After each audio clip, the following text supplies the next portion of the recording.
अपने प्रियतम को देखकर हमेशा उसको अपने आप में विराजमान बैठे हुए एक ही रूप होते हुए देखेगा तो क्या होगा?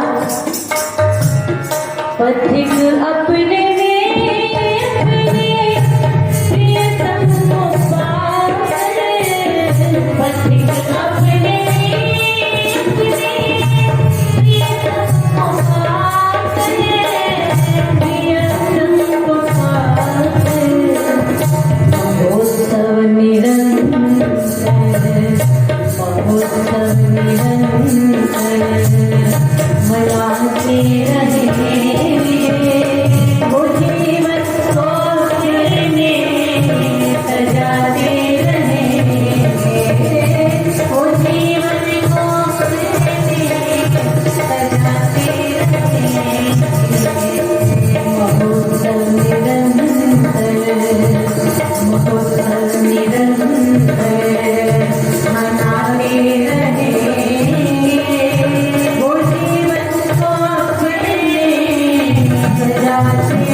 ये है महामंत्र सुखी होने का कि हमेशा हम सुसंगत को ढूंढें।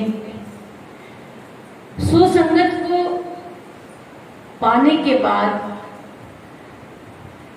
सुसंगत में रहकर उसका मनन करना है, उसको मानना है। जानने में और मानने में बहुत अंतर होता है। हमने जान तो लिया कि ये महामंत्र है सुखी होने का। सुसंगत क्या? अच्छा संग, सत्संग, भजन कीर्तन, सुसंगत। जान तो हमने लिया सुनकर कि ये महामंत्र है सुखी होने का। अब जानने के बाद बात तभी बनेगी जब इस बात को मानेंगे। जब तक मानेंगे नहीं तब तक कोई लाभ नहीं होगा। तो आज राम कथा कल काशी से चलकर आज प्रयाग धाम पर पहुंच गई, जहां पर याज्ञवल्क्य ऋषि कथा सुनाएंगे। प्रयागराज जहाँ पे हर साल मेला लगता है, सभी संत ऋषि मुनि वहां जाकर इकट्ठे होते हैं। ये मां का मेला अब व्यवस्था सरकार कराती है। उस जमाने में, सतयुग में, त्रेता युग में इसकी व्यवस्था, कुंभ मेले की अवस्था ऋषि भरद्वाज किया करते थे। सभी ऋषि मुनि माघ मेले पर पहुंचे। भरद्वाज ऋषि ने सबके लिए व्यवस्था की, सबका आदर सम्मान सत्कार किया। तो निरंतर वहां पर भजन सत्संग होता था।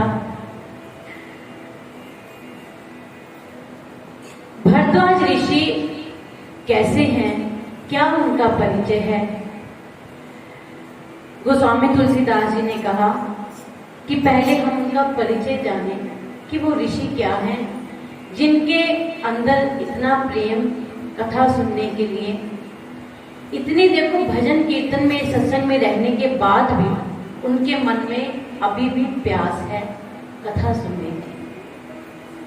और हम कई बार सोच लेते हैं कि हमने तो ये सुन ली, हमने एक बार सुन ली, 2 बार सुन ली, पर कहते हैं कि सही में हम तब जाने कि हमारे अंदर कथा का रस उतरा है जब तक हमारा मन भरे ही ना।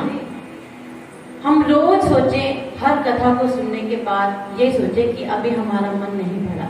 जिस दिन हमारा मन भर गया तो उस दिन सोचना हमारे अंदर कथा का रस नहीं है।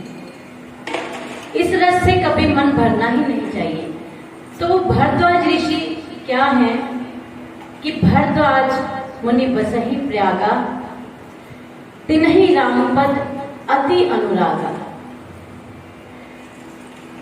जिसमें अति हो, वैसे कहा जाता है कि किसी चीज की भी अति अच्छी नहीं होती, किसी चीज में अति अच्छी ना हो, लेकिन एक अति किसमें होनी चाहिए? भगवत चरण अनुराग में। भरद्वाज ऋषि की अति है कथा सुनने में, राम चरणों में अति अनुराग है उनका। भरद्वाज ऋषि की इस अति का क्या परिणाम निकलता है कि तापस समदम दया निधाना। इस अति के बाद, प्रेम की अति के बाद उनको क्या प्राप्त हो गया कि तापस, वो तपस्वी हैं, वो तपस्वी बन गए प्रेम के बाद। और समदम दया निधाना, सम क्या? उन्होंने अपने मन को वश में कर लिया। उनका मन वश में है। मन को वश में करना छोटी बात नहीं। हम सब मन के वश हो जाते हैं, लेकिन हमारा मन वश में नहीं होता। भरद्वाज ऋषि ने तापस के बाद सम को प्राप्त कर लिया और उसके बाद दम को, उन्होंने दम को एकत्रित करके रख लिया, इंद्रियों को संजो के रखा हुआ है। इतनी भक्ति तपस्या करने के बाद, वैसे देखा जाए तो जो ज्यादा तपस्या करते हैं, ध्यान करते हैं, उनको कई बार क्रोध ज्यादा आने लग जाता है। लेकिन ये हर किसी के साथ नहीं है। जो भगवान के बनाए हुए भक्त हैं, वो इन सब चीजों के साथ साथ क्या हो जाते हैं? दया निधान भी रहते हैं। उनके अंदर वैसे ही दया बनी रहती है जिस प्रकार एक साधारण जीव के अंदर हो। उनको नहीं लगता कि वो इस पदवी को प्राप्त कर चुके हैं, तपस्या को, सम को और दम को। और क्या है भरद्वाज ऋषि? परमार्थ पथ के परम सुजानी है। इतना सब कुछ होने के बाद भगवान के चरणों में, उनकी कथा में हमारा प्रेम उत्पन्न होता है। हम दोनों चीजों में से यदि कोई पहले कर ले, प्रेम पहले बनाए, तो बाकी सब कुछ बाद में आ जाता है। अगर हम अपने प्रयास से, प्रभु की कृपा से सब चीजें इकट्ठी करने की कोशिश करते हैं तो हमारा प्रभु चरणों में प्रेम बन जाता है।